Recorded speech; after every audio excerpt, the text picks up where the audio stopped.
Hello दोस्तों, नमस्कार। स्वागत है आप सभी का अपने यूट्यूब चैनल साहित्य ज्ञान धारा में। आशा करती हूँ आप सभी लोग स्वस्थ होंगे एवं अपनी पढ़ाई में लगे होंगे। तो काव्य शास्त्र में हम सभी लोग पढ़ रहे थे रस संप्रदाय के बारे में। तो बिना टाइम वेस्ट किए चलिए शुरू करते हैं। जहाँ तक हमने कल पढ़ा था उसके आगे। कल हम लोगों ने संचारी भाव तक पढ़ा था। इसके आगे है भरत मुनि ने रसों की संख्या मानी है। तो ये तो सभी को पता है कि इन्होंने 8 रसों को माना है। इन्होंने शांत रस को नहीं माना है। दंडी ने कितने रसों का उल्लेख किया है? तो इन्होंने 8 रसों का उल्लेख किया है। शांत रस को रस विवेचन में सर्वप्रथम किसने स्थान दिया है? तो शांत रस को सबसे पहले किसने माना है? उद्भट ने माना है। प्रेयान नामक नवीन रस की कल्पना सर्वप्रथम किसने की है? तो ये करने वाले हैं रुद्रट। प्रेयान रस का अस्थाई भाव किसे माना गया है? तो प्रेयान रस का अस्थाई भाव स्नेह को माना गया है। शांत, उदात्त और उद्धत नामक नवीन रसों की कल्पना किसने की है? भोज ने की है। शांत, उदात्त और उद्धत नामक नवीन रसों की कल्पना करने वाले भोज थे। आगे बात करेंगे। एकमात्र करुण को ही मूल रस एको रसः करुण किसने माना है? ते मानने वाले हैं भवभूति जी। इसके आगे देखेंगे। किस आचार्य ने शांत रस को मूल रस के रूप में प्रतिष्ठित किया है? तो ये करने वाले हैं अभिनव गुप्त। किस आचार्य ने शांत रस को मूल रस के रूप में प्रतिष्ठित किया है? तो ये करने वाले हैं अभिनव गुप्त। करुण को मूल किसने माना है? भवभूति ने माना है। शांत को मूल रस के रूप में किसने माना? अभिनव गुप्त ने माना है। आगे है। किस आचार्य ने अद्भुत रस को मूल रस सर्वत्राप्य भूतो रसः सर्वत्राप्यद्भुतो रसः माना है? विश्वनाथ ने माना है। सर्वप्रथम विश्वनाथ के प्रपितामह नारायण पंडित ने अद्भुत रस को मूल रस माना था। विश्वनाथ ने उन्हीं का मत उद्धृत किया है। आगे देखेंगे। किस आचार्य ने श्रृंगार, रौद्र, वीर और विभत्स को मौलिक रस कहा है और इन्हीं से हास्य, करुण, अद्भुत एवं भयानक रस का विकास स्वीकार किया है? तो मानने वाले हैं आचार्य भरत मुनि। ये भरत मुनि ने 8 रसों को मान्यता दी थी, सभी को पता है अपने नाट्य शास्त्र में। लेकिन अगर मूल रूप से बात की जाए, मूल रूप से इन्होंने कितने रसों को माना है? तो मूल रूप से इन्होंने 4 रस को माना है। और कुल मिला के बात अगर की जाए तो कुल रसों की संख्या इन्होंने 8 मानी है। इन 4 मूल रसों से ही इन्होंने 4 की उत्पत्ति और मानी है। चलिए आगे देखते हैं। श्रृंगार को मूल रस किस आचार्य ने माना है? तो भोज ने माना है। लोग श्रृंगार करके कहाँ जाते हैं? भोज में जाते हैं। तो श्रृंगार को मूल मानने वाले भोज हैं। भक्ति रस को मूल रस किसने माना है? भक्ति रस को मूल रस किसने माना है? तो मानने वाले हैं मधुसूदन सरस्वती एवं रूप गोस्वामी। तो जो भक्त होते हैं उनका रूप क्या होता है? मधु की तरह चमकते रहता है। तो भक्ति रस को मूल रस मानने वाले हैं मधुसूदन सरस्वती एवं रूप गोस्वामी। तो जितने मिलते जुलते प्रश्न होते हैं आप उनको एक जगह नोट डाउन करते हुए भी चलेंगे या फिर 1 से 2 बार 3 बार पढ़ेंगे तो याद हो जाएगा। बात अगर होगा शांत को मूल रस किसने माना है? तो अभिनव गुप्त ने माना है। करुण को एकमात्र मूल रस किसने माना है? भवभूति ने माना है। और श्रृंगार को मूल रस मानने वाले हैं भोज। भक्ति रस को मूल रस मानने वाले हैं मधुसूदन सरस्वती एवं रूप गोस्वामी। तो 4 प्रश्न आपके यहीं से हो गए मिलते जुलते। आगे देखेंगे भगवत भक्ति रसायन नामक ग्रंथ के रचयिता कौन है। तो भगवत भक्ति रस को मूल मानने वाले कौन थे। मधुसूदन सरस्वती और रूप गोस्वामी थे। और यहाँ पर है भगवत भक्ति रसायन नामक ग्रंथ के रचयिता कौन है। तो ये मधुसूदन सरस्वती हैं। आगे बात करेंगे रस सिद्धांत के प्रतिष्ठापक आचार्य कौन थे। तो वो थे आचार्य भरत मुनि। सबसे पहले रस जो है इन्हीं भरत मुनि के नाट्य शास्त्र में ही देखने को मिला था। आगे देखेंगे किस आचार्य ने रस को काव्य की आत्मा घोषित किया। तो करने वाले हैं विश्वनाथ जी। रस विवेचन के संदर्भ में किस विद्वान ने निष्पत्ति का अर्थ उपचित किया। ये करने वाले हैं भट्ट लोल्लट।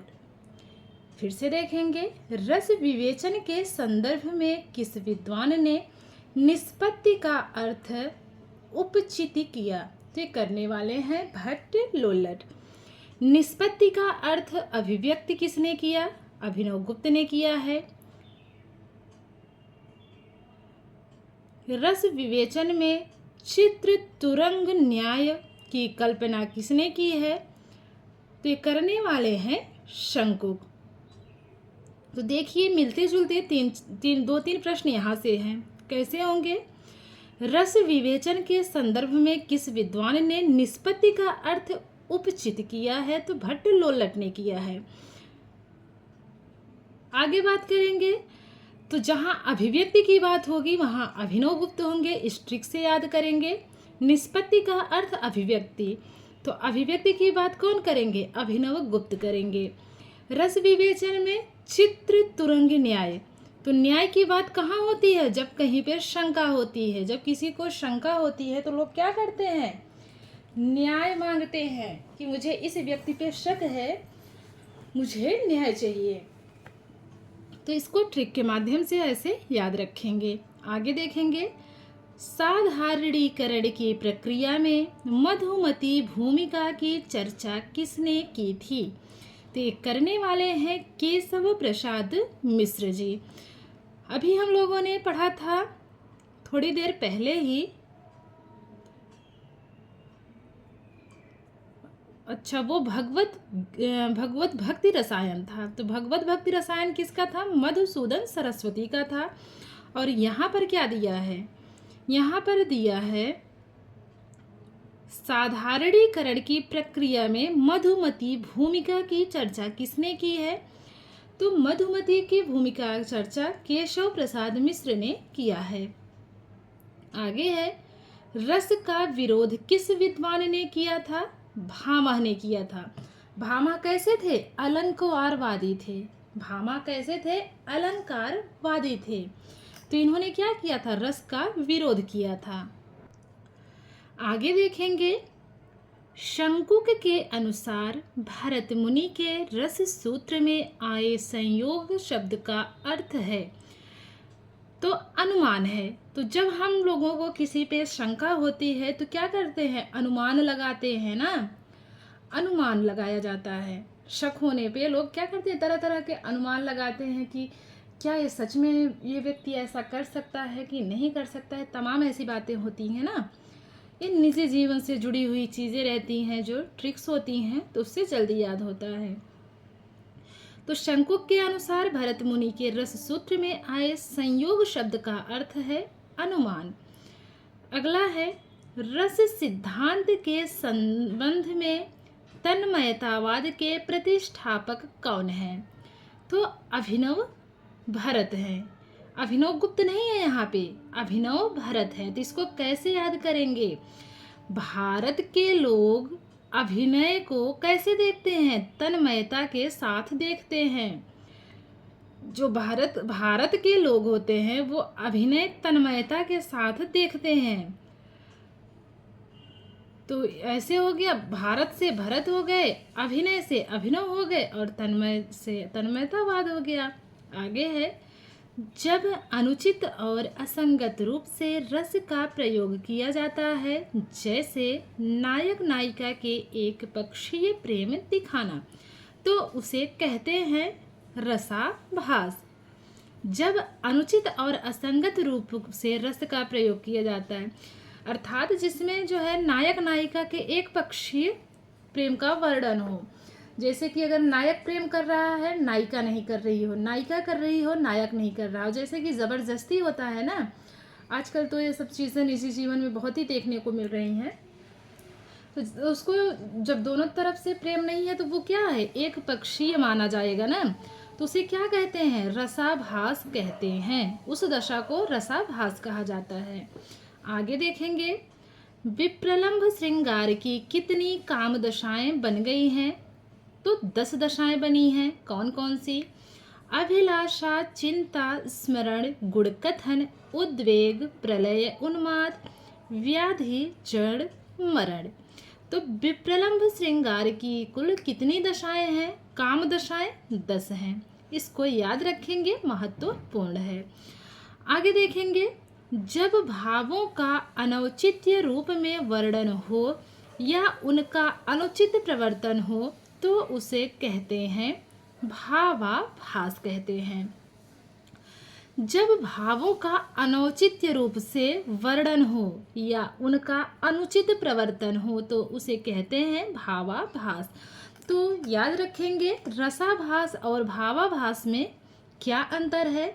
रसाभास में एक पक्षीय प्रेम का वर्णन होता है, अर्थात असंगत प्रेम का वर्णन होता है, और भावाभास में जब कोई अनुचित भाव का वर्णन किया जाता है या कुछ उसका अनुचित प्रवर्तन होता है, तो उसे कहते हैं भावाभास। मतलब सीधे तौर पे इसको याद करेंगे सरल भाषा में, एक पक्षीय प्रेम को रसाभास कहते हैं और अनुचित भाव को भावाभास कहते हैं। आगे देखेंगे,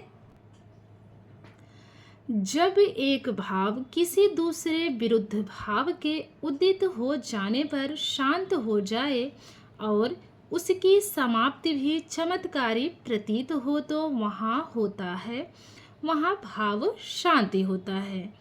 तो यहाँ पे सीधे तौर पे देखेंगे, शब्द से पकड़ेंगे, ट्रिक बनाएंगे, तब याद होगा लंबे समय तक। जब एक भाव किसी दूसरे विरुद्ध भाव के उदित हो जाने पर शांत हो जाए, तो तात्पर्य यह है कि जब दो भाव टकराते हैं, जैसे कोई अपने भाव पहले व्यक्त करता है, उसके बाद कोई दूसरा व्यक्ति जब अपने भाव प्रकट करता है, तो लोग दूसरे वाले की सुनने शुरू कर देते हैं ना। पहले वाला का तो शांत हो जाता है, पहले वाला व्यक्ति क्या होता है, शांत हो जाता है, फिर दूसरी चर्चा शुरू हो जाती है। तो वहाँ पर क्या होता है, शांत आया है, शांत शब्द ना, तो वहाँ पर भाव शांति होती है। आगे है, एक भाव की शांति होने पर जब अन्य भाव के उदय होने में चमत्कार दिखाई पड़े, तो उसे क्या कहते हैं, भावोदय कहते हैं। तो क्या होता है इसमें, भाव शांति और भावोदय में क्या अंतर है, फिर से देखेंगे।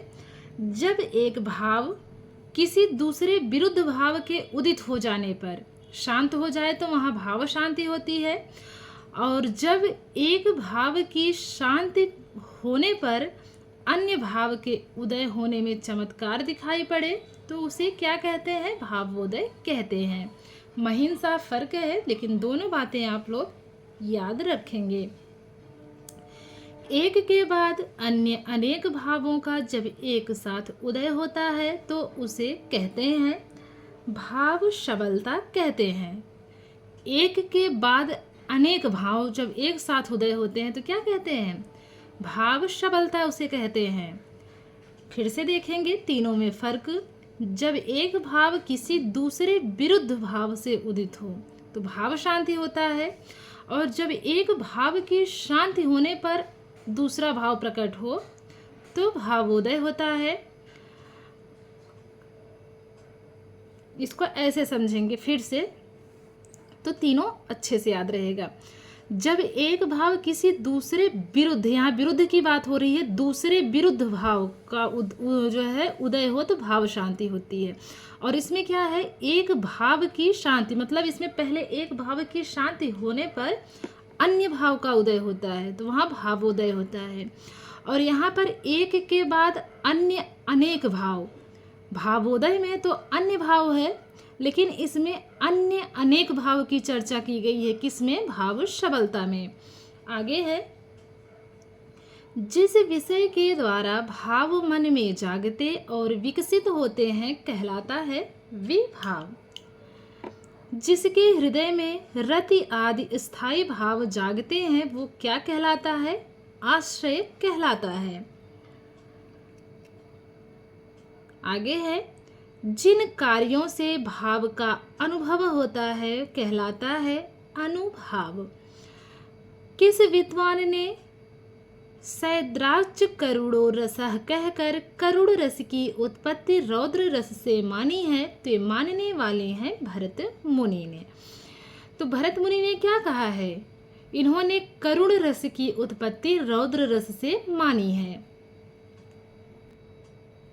आगे देखेंगे, रस सिद्धांत के किस व्याख्याता ने सर्वप्रथम दर्शक अर्थात सामाजिक की महत्ता को स्वीकार किया है? तो करने वाले हैं भट्ट नायक। तो जो सर्वप्रथम दर्शक, तो यहाँ पे क्या है, दर्शकों की महत्ता को कौन स्वीकार करता है? नायक लोग करते हैं। आगे है, किस आचार्य ने महाभारत में शांत रस को ही मुख्य माना है? आनंद वर्धन ने। महाभारत में शांत रस को मुख्य मानने वाले कौन है? आनंद वर्धन है। रस की सर्वांगीण वैज्ञानिक व्याख्या किसने की थी? अभिनव गुप्त ने की थी।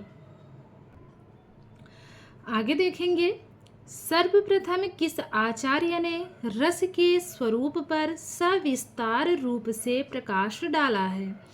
तो विश्वनाथ ने। किस आचार्य ने रस को काव्य की आत्मा घोषित करके रसमत की पूर्ण प्रतिष्ठा कर दी है? विश्वनाथ जी ने। अवहित्था क्या है? याद रखेंगे, महत्वपूर्ण है। अवहित्था क्या है? संचारी भाव का एक प्रकार है। जो हमारे 33 संचारी भाव होते हैं उनमें से एक अवहित्था भी है। अपस्मार क्या है? संचारी भाव का एक प्रकार यह भी है।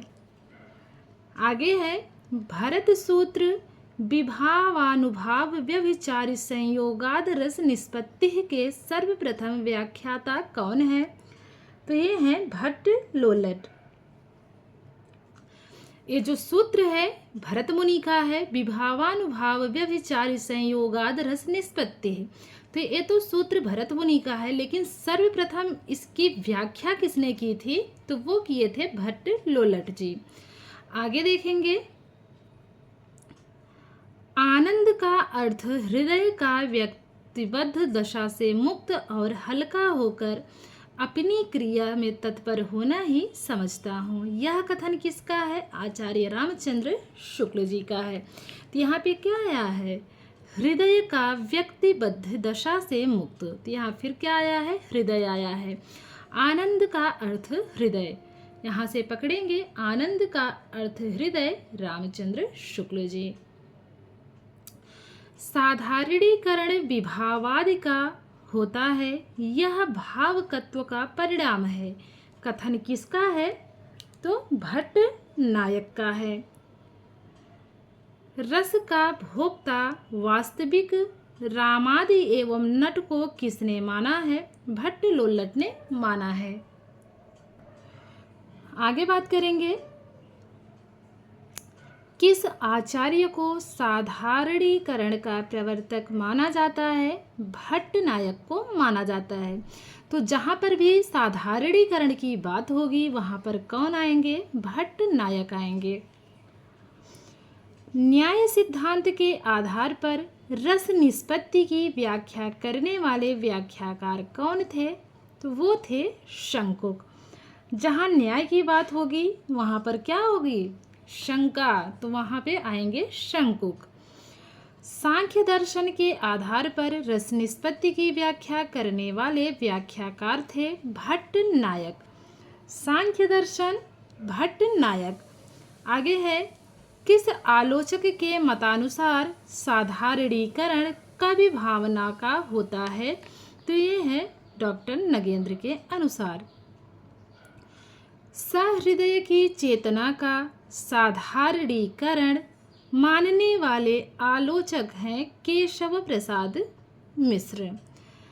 आनंद हृदय की बात करने वाले शुक्ल जी थे। और यहाँ पर है सहृदय, सहृदय की चेतना केशव प्रसाद मिश्र का कथन है। आगे देखेंगे, किस आलोचक ने भावक या पाठक का साधारणीकरण माना है? तो श्याम सुंदर दास जी ने माना है। रस निष्पत्ति में ब्रह्म सहोदर की व्याख्या किसने की है? भट्ट नायक ने की है। रस निष्पत्ति में प्रेक्षक की अनुभूति की करने वाले व्याख्याकार हैं प्रेक्षक दर्शन भट्ट लोल्लट। अभिधा, भावकत्व और भोग काव्य के 3 व्यापार किस आचार्य ने माने हैं? भट्ट नायक ने माने हैं। आगे है, रस निष्पत्ति के किस व्याख्याता के अनुसार अस्थाई भाव सहृदय या सामाजिक के हृदय में वासना रूप है, अर्थात संस्कार के रूप में पहले से ही अव्यक्त रूप में विद्यमान रहते हैं? तो ये है अभिनव गुप्त जी का मान्यता। आगे देखेंगे, रस निष्पत्ति के अंतर्गत मूल पात्रों में रस की स्थिति को किसने माना है? भट्ट लोल्लट ने माना है। भाव संधि, भाव सबलता तथा भाव शांति किस भाव की प्रमुख स्थितियां हैं? तो ये हैं संचारी भाव की प्रबल स्थितियां। आगे देखेंगे, प्रमुख सिद्धांत एवं प्रवर्तक आचार्य। तो इसमें सबसे पहले कौन सा सिद्धांत है? रस सिद्धांत। रस सिद्धांत के प्रवर्तक भरत मुनि हैं। अलंकार सिद्धांत की बात करें तो इसके प्रवर्तक भामा हैं। बात अगर होगी रीति सिद्धांत की तो प्रवर्तक आचार्य हैं वामन। तो जो वामन अर्थात जो ब्राह्मण लोग होते हैं वो क्या करते हैं? रीति से कार्य करना पसंद करते हैं ना। ब्राह्मण लोग हैं तो देखिए विधि विधान रीति रिवाज से सब कार्य बताते हैं ना कि इसको ऐसे करो वैसे करो। तो ब्राह्मण से हो गया वामन और रीति से हो गया रीति सिद्धांत। ध्वनि सिद्धांत के आचार्य आनंदवर्धन है। जब कोई ध्वनि हमारे कान तक जाती है तो हमको क्या होता है? आनंद की प्राप्ति होती है। आनंद में क्या होता है? वर्धन होता है, आनंद में वृद्धि होती है। तो ध्वनि सिद्धांत आनंदवर्धन का है। वक्रोक्त सिद्धांत कुंतक का है। जब हम लोग कुछ बोलते हैं ध्वनि से तो आनंद आता है, लेकिन लोग क्या कहते हैं कि भैया आप वको, हम क्या कर रहे हैं? कानों से सुन रहे हैं। तो वको से वक्रोक्त सिद्धांत और कानों से हो गए कुंतक। आगे देखेंगे, औचित्य संप्रदाय। औचित्य संप्रदाय के आचार्य कौन है? क्षेमेंद्र हैं। औचित्य संप्रदाय के प्रवर्तक कौन है? क्षेमेंद्र हैं। जब कोई गलती करता है तो क्या कहते हैं कि भैया इस बार क्षमा करने में ही क्या है? औचित्य है, भलाई है, क्योंकि पहली बार है। तो क्षमा करना क्या है? उचित है। तो क्षमा करना उचित है तो क्षमा से क्षेमेंद्र, उचित है से औचित्य हो गया। अब बात करेंगे संस्कृत के प्रख्यात काव्य शास्त्री कालक्रमानुसार। तो जितने भी संस्कृत के प्रख्यात काव्य शास्त्री लोग हैं उनको हम लोग देखेंगे और उनका समय क्या है वो भी देखेंगे और क्रम से देखेंगे। कालक्रमानुसार अर्थात क्रम से। सबसे पहले आते हैं आचार्य भरत मुनि। भरत मुनि का समय है 2री शती ईसा पूर्व से 2री शती ईसा के बीच अनुमानतः, मतलब अनुमान लगाया गया है, एकदम श्योर नहीं है। भामा का समय है 6ठी शती का मध्यकाल। दंडी का समय है 7वीं शती का उत्तरार्ध। वामन की बात करें, वामन का समय है 8वीं 9वीं शती के बीच में। उद्भट का समय है 9वीं शती का पूर्वार्ध। रुयक का समय है 9वीं शती का प्रारंभ। शंकुक का समय है, शंकुक की बात अगर की जाए तो शंकुक का भी है 9वीं शती का आरंभ। आनंदवर्धन का समय है 9वीं शती का मध्य भाग। रुद्रभट्ट का है 10वीं शती। राजशेखर का समय 880 से लेकर 920 के मध्य। मुकुल भट्ट का समय 9वीं से 10वीं शती माना जाता है।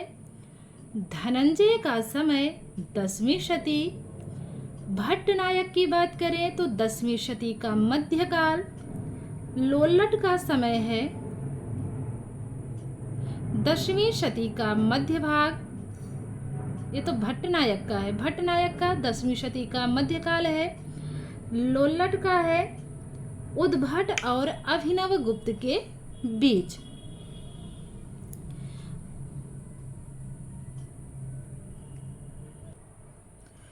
तो जो लोल्लट है, लोल्लट का समय 2 लोगों के मध्य माना गया है, उद्भट और अभिनव गुप्त के बीच का। अभिनव गुप्त का समय 10वीं 12वीं शती माना गया है। कुंतक का समय 10वीं 11वीं शती। भोजराज का समय 11वीं शती का पूर्वार्ध। सागर नंदी का समय 11वीं शती का आरंभ माना गया है। महिम भट्ट का समय 11वीं शती का मध्यकाल माना गया है। क्षेमेंद्र का समय 11वीं शती का उत्तरार्ध माना गया है। मम्मट का समय 11वीं शती का उत्तरार्ध माना गया है। अब देखेंगे अग्नि पुराण के काव्यशास्त्रीय भाग का कर्ता। तो इसका समय माना गया है 12वीं शती के निकट अनुमानतः। तो ये जो समय माना गया है 12वीं शती के निकट अनुमानतः, मतलब अनुमानित समय है, कंफर्म नहीं है। हेमचंद्र का समय 12वीं शती। रामचंद्र गुणचंद्र का समय 12वीं शती का पूर्वार्ध। वाग्भट्ट प्रथम का समय 12वीं शती का उत्तरार्ध। रुयक का समय 12वीं शती का मध्यकाल। अमरचंद का समय 13वीं शती का मध्य भाग। जयदेव का समय 13वीं शती का मध्य भाग।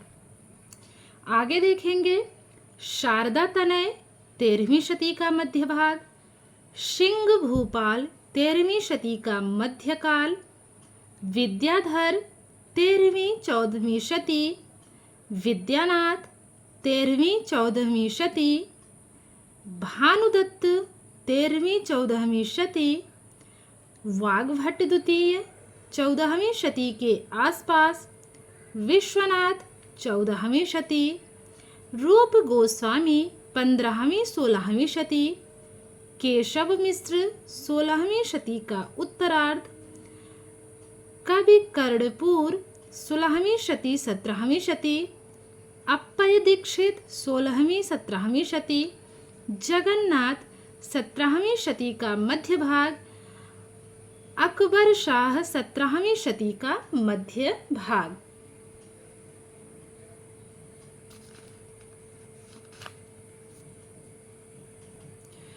तो ये सभी इसमें क्या है 41 आचार्यों का समय दिया गया है।